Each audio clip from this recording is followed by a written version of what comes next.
Hello everybody and welcome. I'm No02. Thank you for watching this video.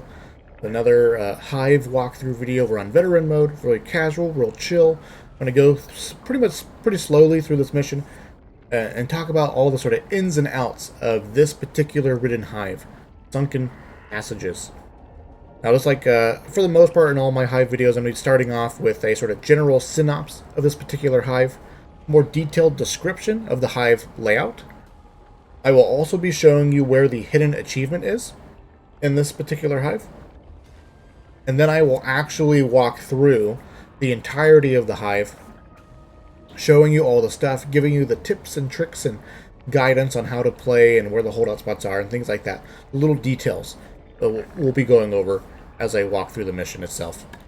So to start off with the Sunken passages here, of all of the Hives for the most part are linear to some degree, with varying degrees of optional side paths that you can take. But for the most part, everything will eventually lead back to this is the way you have to go.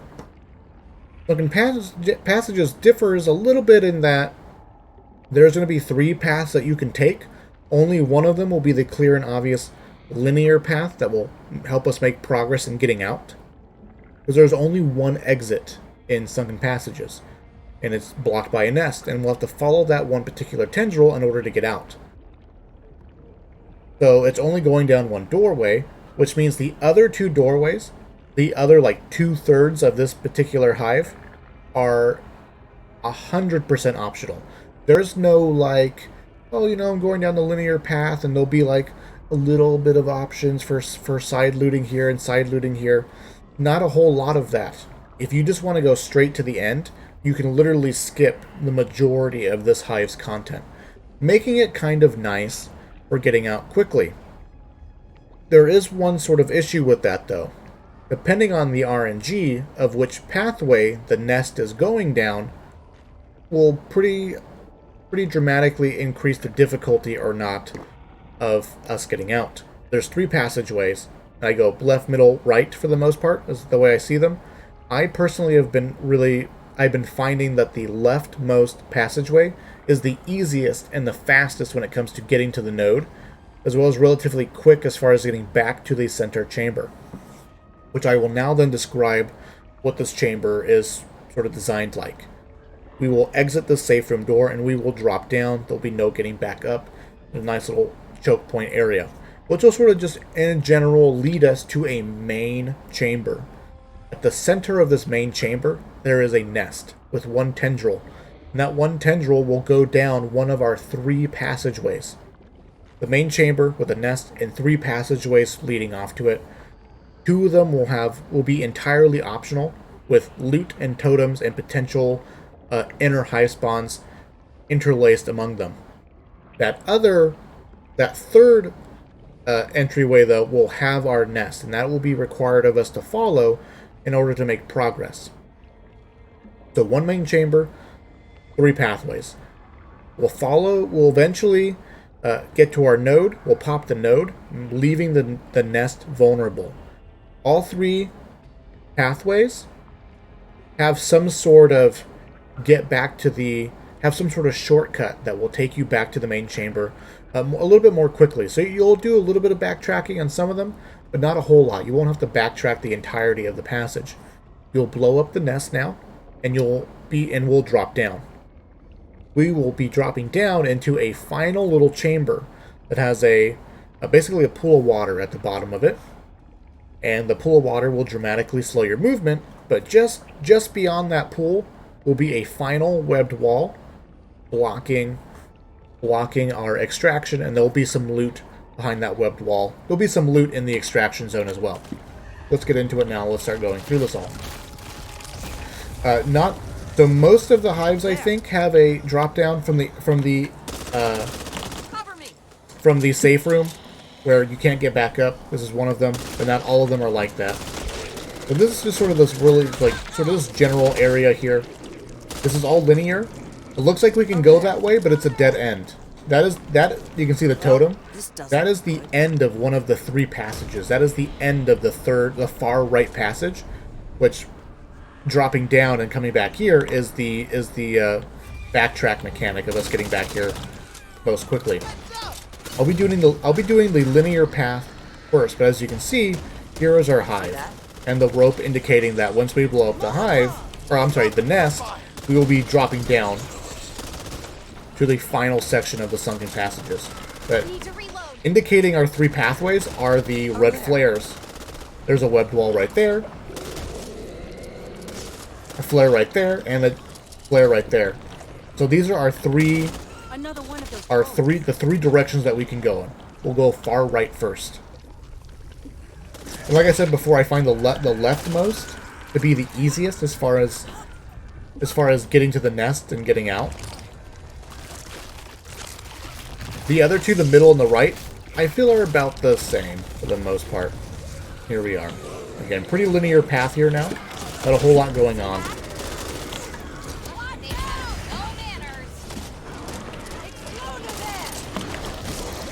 As we just make our forward progress here. There can be some loot up here that spawns, especially if you have scavenger cards, meds, and throwables will spawn right here. Now we do have a little bit of a deviation in this far right path. With this way, I believe, being the main way out. And this pathway up here being a short little chamber. The flare is basically an indicator that there is some loot back here. I'll take it. And that is it. Now we're back out here again.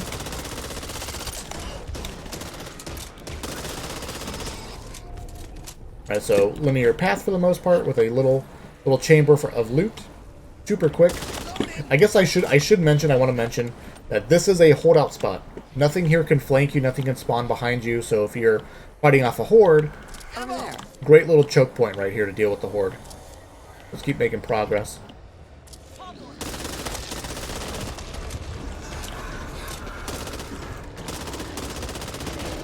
Make sure to see, like, there's some verticality that we can't reach, and just some, you know, goop and extra turnarounds and little holes, and this all sort of makes this not the easiest place to fight in general. As we go along the path here. But right here is another holdout spot that we can take advantage of. It is pretty dang narrow. There's not a whole lot of horizontal movement here available to us. So if an urchin gets a shot off and a wretch gets a shot off, you're pretty much screwed. But one thing to note is that things that are animating, ridden that are animating, have no collision. So as that tall boy was crawling in, you can just crawl through him and crawl out. Which is kind of neat if you're sort of running and gunning, speed running it. In addition to that though, even though we don't have a whole lot of movement horizontally and it's a rather short hallway for the most part, mutations do need to crawl through here, giving you extra time to shoot them, basically. But for the most part, if a wretch were to show up right here, he can see you and he'll just vomit. Urchin will also just shoot. He'll do this little ball thing around and sort of, it'll bounce around. Now, quick little deviation right here. This webbed wall, this blocking. Tiny bit of loot that we can find here. I believe a totem can also spawn up here. I'm not super worried about the exact details of where totems spawn. The RNG is a funny thing, right? Where you might... I've run through these caverns like 20 times to sort of get the run and feel of them all. And sometimes you just never see things spawn in a particular place. Nothing really too much over here. I believe that there is some chance for loot to spawn up here, but other than that, there's nothing here. This is just a breeding ground for Ridden, essentially.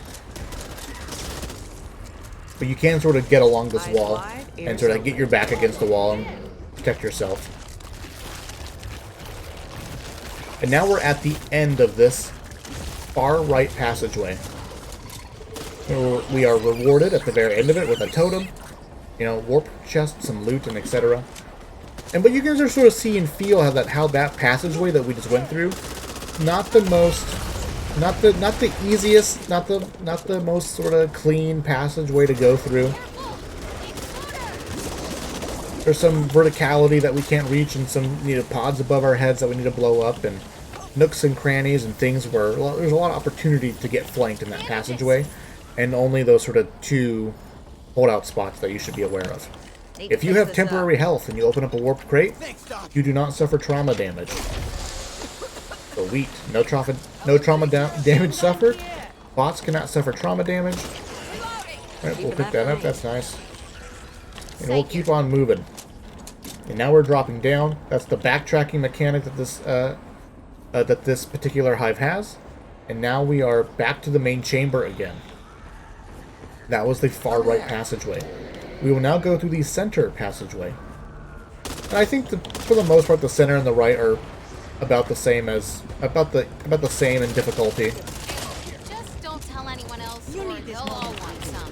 And you might disagree with me. You might think that the middle one is the easiest of all the passageways, but I find that the far left one is the easiest. Did they kill that? Notice that? That is our way back. That's our backtrack mechanic right there. Relatively close to the nest.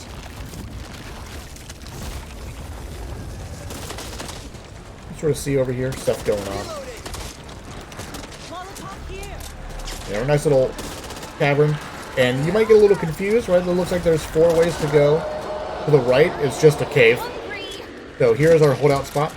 Rather early in the passageway. Which is quite nice. Quite convenient, and it's, again, not a whole lot of horizontal movement here, so wretches, urchins, any splash damage is going to be really painful. So just be aware of that. And then even further to the right here is just another sort of like nursery, breeding groundy chamber that has spawn for a totem and some loot. For the most part, though, when it comes to this particular path, you're just sort of following the light, right? There's a flashlight over here. The body, the light from the cave up here. You follow the main path. Now we have some deviation again. A little bit of deviation. Cool kid over here. We'll open up this door. Oh. I'm in it here. Oh. Get melted by some acid. And behind this webbing is another loot chamber, potential loot chamber. Hear that? Where we can have copper there. Not a whole lot going on. If I recall, things can crawl out of the water here. See that? I don't think they drop down from the ceiling. I don't think I've ever seen that before. Another potential holdout spot. Just a little bit further down. The cave entrance, the passageway that we're taking here. And of course, as you might imagine, these two passageways go to the same place. This red flare indicates that there is loot up here. With this way being our main passageway, so we can go up this little path here and get some loot. And a sort of semi-decent holdout spot. Ridden can climb this right here. But otherwise, you'll funnel Ridden into a climbing, and then this hallway right here. So it's sort of decent-ish holdout spot as well. Now that I'm saying that, I'm thinking about it. This might be a little bit easier than the far right passageway, because it's sort of riddled with more convenient holdout spots.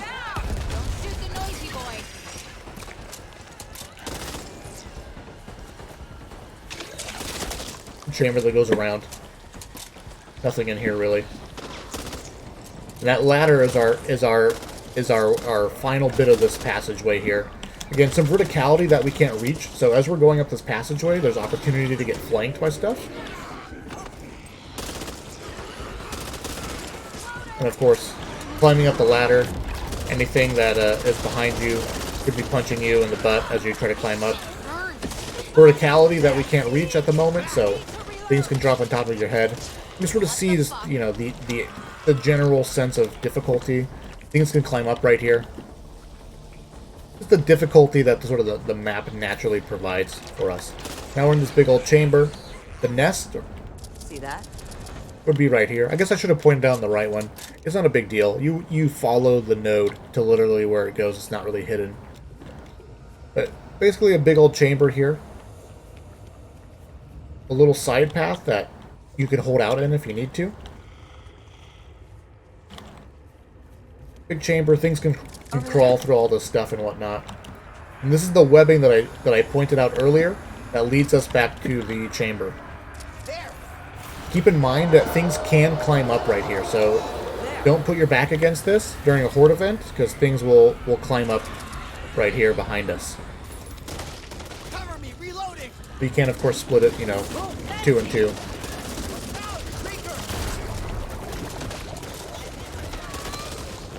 And I think if we're back here, things won't spawn back here. Like, I don't think things are spawning out of the goop. I think they're just spawning based off of your vision and proximity, which is typically how spawns work. I could use that. Here, let me help. Thanks, kid. That is the middle chamber, with, of course, loot as a reward. And if you don't find the totem earlier, sometimes the totem will be up here as well. But it's important to note, like, this middle chamber showed us that the totem won't always be at the end of the passageway as, like, the final reward. Now we're back in the main chamber, and we will follow our yellow ventricle, sort of like what Dorothy did. Keep in mind that these webbings we can't get through. We can shoot through it, but the Ridden can walk through it. So sometimes, especially because the webbing blocks our visibility quite a bit, sometimes be sure that you can shoot just beyond the webbing to potentially aggro things that might be just on the other side of it. Because if you run up to it all willy-nilly, and there are things in range that will aggro onto you, as you're removing it, something might run up and punch you. So just a simple little shoot through to aggravate some stuff on the other side, forcing it to run through the webbing towards you, can be a really convenient way to protect yourself when opening up the webbing. There's our backtrack mechanic right there at the end. Nothing down here. Don't really fall down here. There might be some loot potential down there, but all this water is going to slow your movement speed. This is the jumping path, but I find this to be the shortest. Oh yeah, there's some loot over there. You can jump up here, some loot. Kind of a, you know, not a whole lot of room up here, but a semi-decent, like, one-man, two-man holdout spot, because things have to jump to you. And if you get overwhelmed, you can jump back down. And if you get overwhelmed, you jump back up. Nothing to worry about. One thing to note about these jumps is that notice the sort of these scratch marks. These scratch marks are the dev's indication that we can make this jump up or down. Same as the ladders. The ladders represent you may jump down from here safely, but you can't get back up. The scratch marks represent a sort of two-way street of verticality. And of course, if you fall down, again, scratch marks representing where you can climb out. And we follow the path. And, you know, the main path is always the easiest, at least as far as knowing which way to go, because you just follow the tentacle. Crummy little holdout spot here in this particular cave that you can hold out in. Very shallow, but it works in a pinch. Now, as you can see here, it goes to the left. I mean, to the right, following this path. And I'll show you exactly what's going on here, but to the left here is an opportunity for some loot. And if you haven't seen it yet, I will be showing you where the hidden achievement is now. If you're not interested in that, skip to the next timestamp. Right, if you like looking for it yourself, but I accidentally already spoiled it. We will walk up here. All right, we've walked out of this little particular chamber. You go left. There's a little ramp right here. You can climb on top of this, and here is our hidden achievement for Sunken Passages. And as you can see, you can then drop down into this loot room and not open up the webbing. So if you're desperate to get into a holdout spot, but don't have the time to open up this webbing, you actually can, using that hidden achievement location, to get your back against the wall rather comfortably. Similar to the right passageway, that little holdout spot, this entryway, mutations have to crawl through it, giving you some extra time to shoot mutations here. So actually a pretty good holdout spot. The webbing does block our vision, so if it had been removed, you can see further out more comfortably. And this is actually one of the best holdout spots in the entire map. I meant for life, don't get me wrong. Love the living part. Pulling down is death. And you can see totem, Well, opportunity for loot on these Sunken's jumps. over there. And these other things out here, all opportunities for extra loot. But you can pretty much ignore all that rather comfortably. And we are here. This is by far the shortest distance to get to your node, which is why I like this one so much. It's a very, very short passageway. A couple of holdout spots along the way. Nothing too scary. All the extra stuff going on here is totally optional and incredibly close to the node itself. Have you bleeding to death. Thank you. Potential spawn for an inner hive entrance right there. Jump up here, which jumping up here is again a decent holdout spot because everything has to climb up here and then they jump over right there. What's that? So not only is this the shortest, it also has some of the better holdout spots in the entire map. You can jump up here and pop the node. And even if you don't like being up here, again here it's like this entire chamber is rather convenient as far as just being able to put your back against the wall. Oh, you know what? Look at that. I've never seen that before. See that? I have literally never seen that before. I take it back. This is not a great holdout spot. That's so strange. I have literally never seen that before. Bandages! RNG, it's so weird. But we are now done. We have done all 3 chambers. We've done the main path, the main chamber. You make the hive vulnerable now. Bless you, hon. We open up this webbing with our backtracking mechanic. Go down. Pretty easy. Follow the flare. Back to the main chamber. And now we're almost done with the sunken passages, right? So if you wanted to do the entirety of sunken passages, a fairly decently lengthy, I don't know, generalization length of a hive. But if you wanted to do it faster, you do have that opportunity. We've dropped down into the final chamber. All of this goop See that? will slow your movement speed down dramatically. There's nothing really going on in here. A little ledge with nothing over there. If you have enough movement speed, you can make this jump right here. For movement speed, I have Run Like Hell and No big deal. Mad Dash to make that jump, and you can actually make it back and forth. So you can jump over here if you're desperate, get overwhelmed, and then jump back. Over there. And the zombies will have to jump down and climb up. But otherwise, and this slows you down. Jump to go faster, just like the lake on Cabins by the Lake in Act 3. And now we are done. Final webbing with a final bit of loot Something's over there. for the victors. Alright, and the entrance out. Thank you guys for watching. If you have any comments, concerns, problems, troubles with this particular hive, let me know in the comments and I'll do my best to answer them, provide some guidance. Thank you for watching, and I will, well, I'll see you in the future.